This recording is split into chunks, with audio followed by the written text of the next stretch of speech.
Thanks, Charles, for inviting me to speak at the summit. Happy to be here and happy to share the message I have with everybody today.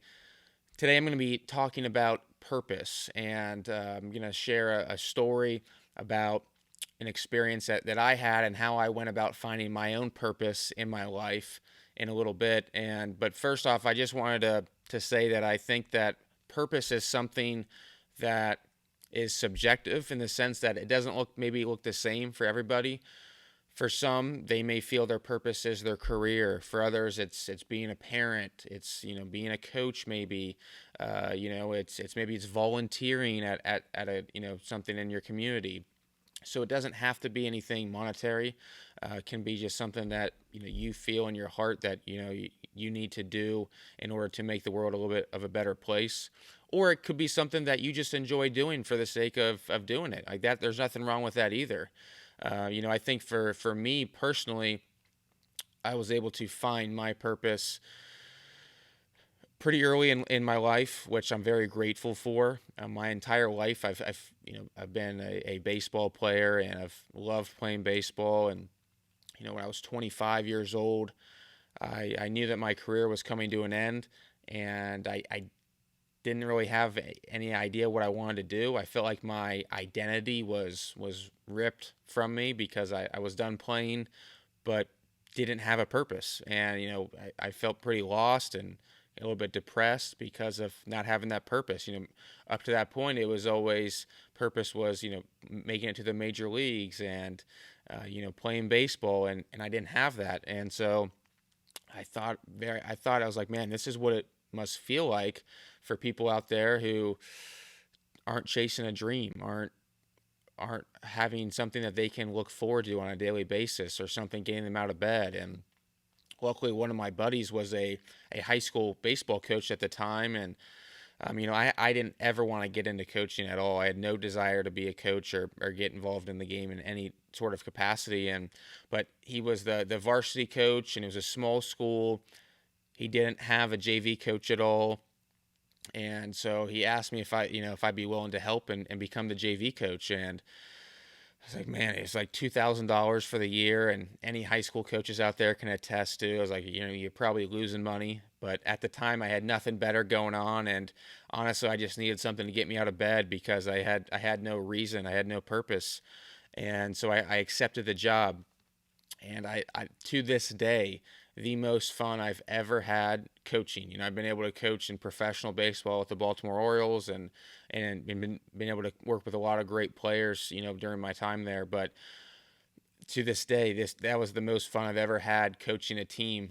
Being a part of a team was that season, and I felt that was the year that I found my purpose, and my calling was being able to help develop people throughout the game of baseball, and now softball too, working with a lot of hitters here in my cage. So that to me was my defining moment for my purpose.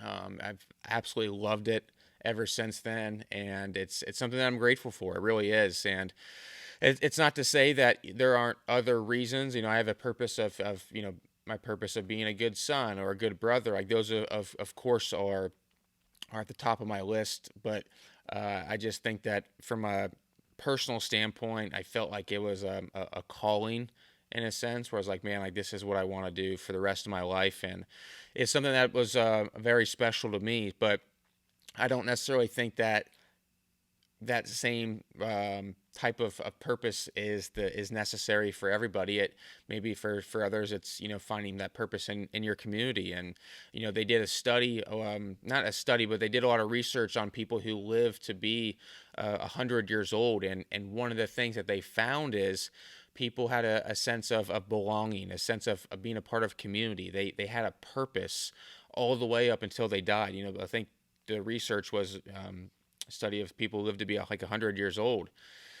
And they found that those people, they continued to work all the way up until the day they pretty much died, which is crazy. And whether it be, having a community garden or being a part of a community church, but there was a purpose behind it.